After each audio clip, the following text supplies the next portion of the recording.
And that what the Affordable Care Act did and what we did last year in the American Rescue Plan and the Inflation Reduction Act was making sure that health care was more affordable so that we could make sure we grew the middle class. And they did not have to worry about bills for health care that would bankrupt them.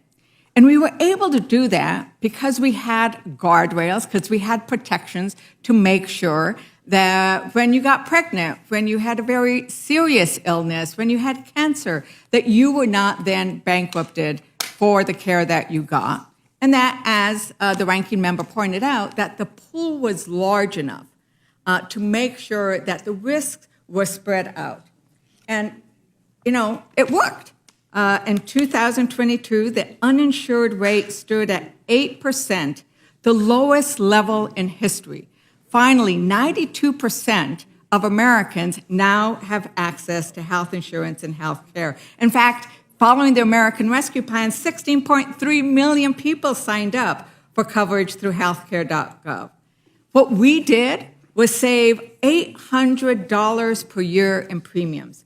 So what Americans want is for us to keep moving in that direction, and what we see instead coming out of these Republican bills is an attempt to go backwards, to make it harder for families to afford health care.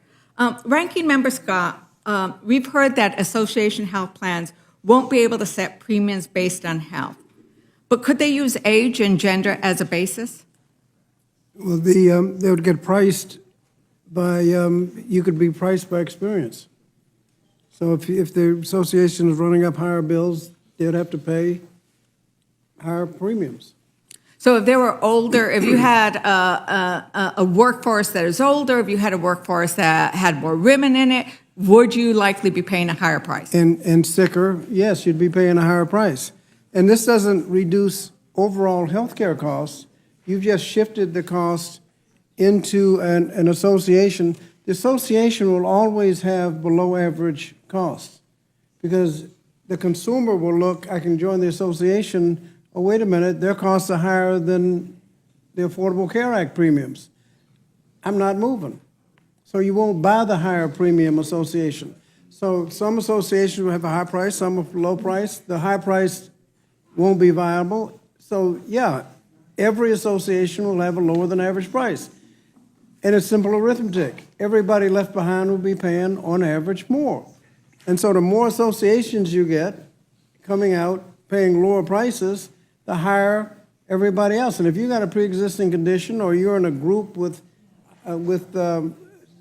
people with pre-existing conditions, you'll never be able to get an association.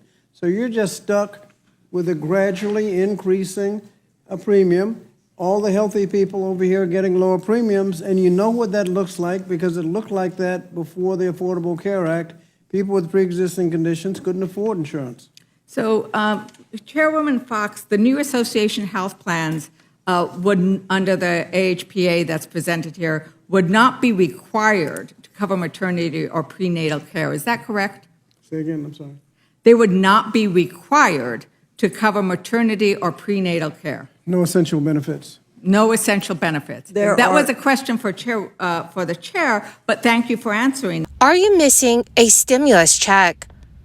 Over 10 states have officially distributed their own form of inflation relief payments to their residents. But you may be one of those thousands of Americans that have missed out on receiving this extra money. So in today's video, I'll be sharing with you how you can double check for leftover stimulus money from your city or state. So please make sure that you watch until the end of this video. Also, this coming Friday, I will be announcing more winners for the Walmart gift card giveaway of $75. My dearest friends, please make sure you enter the giveaway by clicking and liking several of my videos, and then comment below the keyword of each video that you watch. The more videos that you comment on, my friends, the greater your chances of winning the giveaways. For most Americans, federal stimulus payments distributed as part of the crisis relief efforts have already been sent and spent, but residents in some states still have time to receive stimulus money that they are owed but never received. According to Go Banking Rates, earlier this year, the IRS announced it has issued all first, second, and third round of federal stimulus payments, and that you can no longer use a Get My Payment application to check your payment status. However, several states and cities issued their own stimulus relief, in addition to federal stimulus payments. More than 31 million California residents have received middle-class tax refunds since the state started issuing them in October 2022. The one-time payments were for as much as $1,050, depending on your filing status, adjusted gross income, and whether you reported any dependents on your state tax return. Experts say that if you think you're eligible, but didn't receive a payment by February 14, 2023, you may want to contact the California Franchise Tax Board. The state of Indiana also sent out 2 rounds of stimulus rebates last year.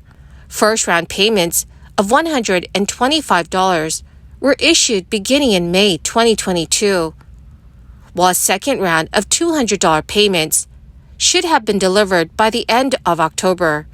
If you have not received a payment as of yet, you should check with the Indiana Department of Revenue. According to officials, Maine taxpayers were eligible for 2022 relief payments of $850, or $1,700 for couples who filed joint returns. If you did not receive this payment, you could use the online tool that the Maine Revenue Services provided to track your payment. It is important to note that several states are still sending out checks, such as Georgia. Governor Brian Kemp recently signed into law a bill that will give many residents of Georgia a tax refund. The budget signed by Governor Kemp allows for the special refund, with over $1 billion in surplus funds on its way back to taxpayers. To receive the refund, taxpayers need to have filed their 2021 and 2022 taxes. State officials expect to issue most refunds by the end of summer.